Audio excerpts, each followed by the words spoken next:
at that time, when we were building the mortgage company, we were hiring a bunch of loan officers. And to hire those loan officers, we were buying lists of realtors and loan officers in California.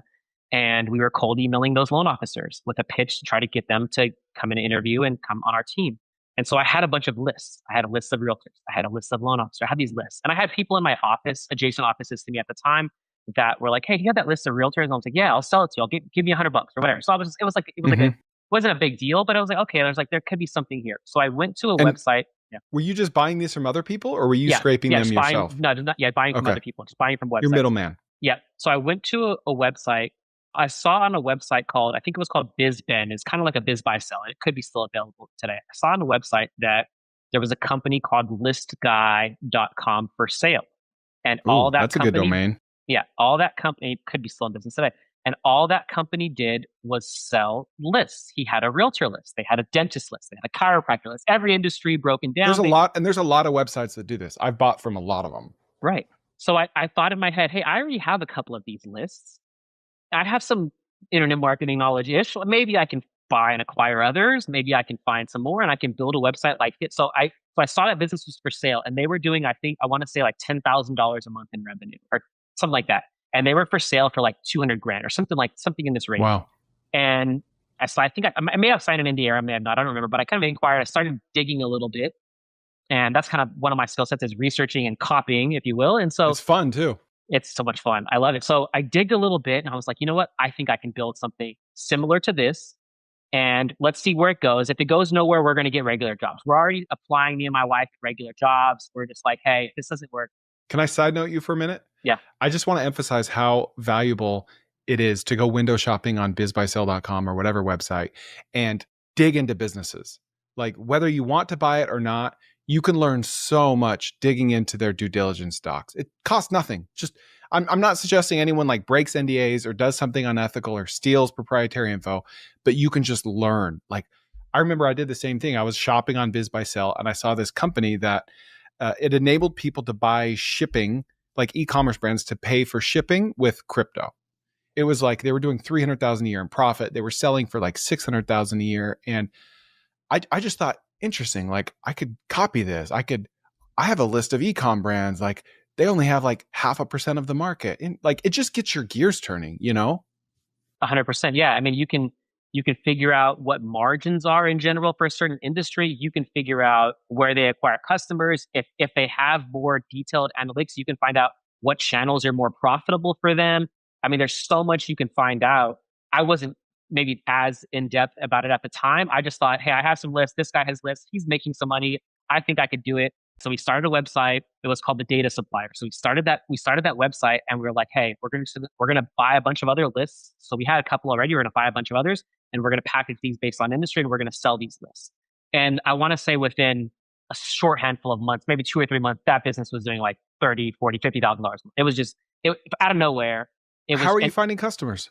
again, like at that time, it was kind of gray hat SEO. So we were ranking number one for email lists, realtor email lists, every email list thing you can think of. We started ranking number one in no time from our on the borderline gray hat SEO at the time. And then we were cold emailing people. So we were cold emailing businesses. I don't think we were cold calling at that point. We were just cold emailing and doing SEO. And that just started blowing up. And so we were like, okay, we're on to something. We don't have to give regular jobs. This is amazing. And so that kind of parlayed into the agency. That's a backstory of how we started the agency. That kind of parlayed Yeah. into the agency that we had, which basically worked with so many customers. Still had some Fortune 500s, but a lot of them were small, medium size. They needed a clean list of their ideal prospects. We provided that. And yeah, that led to that kind of 10-year run ish of being kind of self-employed and kind of just selling B2B data and doing kind of cold email and cold calling stuff. During those 5 years, like what were you making in profit per year with the agency model? Yeah, it was probably, depends on the year. Some years are better than others, but it was probably high six, low seven figures Wow. for those years Really good living. in profit. Yeah, really good living, but nothing too crazy. I mean, we're in Southern California and cost of living is crazy, but yeah, still really good living. I could have just done it forever. It wouldn't have been it's still not a bad business to this day. People can do that and start with that. So good living. Yeah. Now, how were you ensuring or were you ensuring that people weren't getting the same leads or like that the same leads weren't being hit up 1,000 times right? Yeah, there was no insurance, and that was the great part of it. Is like, hey, if I have a list of realtors, and let's say I verified that list and it's fairly valid, right? Customer A comes today, customer B comes tomorrow, customer C comes on Thursday. You're selling the same list over and over, especially if they want at that time a bigger bulk list, right? Yeah. So that's the beauty of it. You have a one-time cost to create it or build it. You have some small costs ongoing to keep it as accurate as possible at that time. You're reselling it over and over and over and over to this, to however many people. If 100 people come to your door tomorrow to buy it, you're reselling the same thing 100 times. It's a digital file. You upload it. You send a link.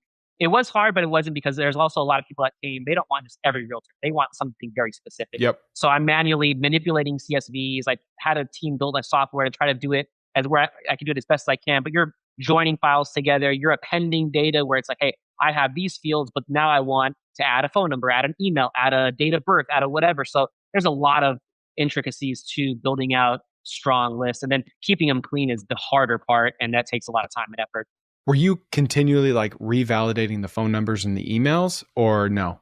Yeah, the emails, yeah, which are easier to verify and they have a smaller cost to verify versus phones. Phones, we had a call center in the Philippines where we take a subset of the list. Let's say the list is 10,000 people. We take maybe 500, randomize it. So randomize 500, send it to the call center in the Philippines. They would manually hand dial every person and give us a disposition report.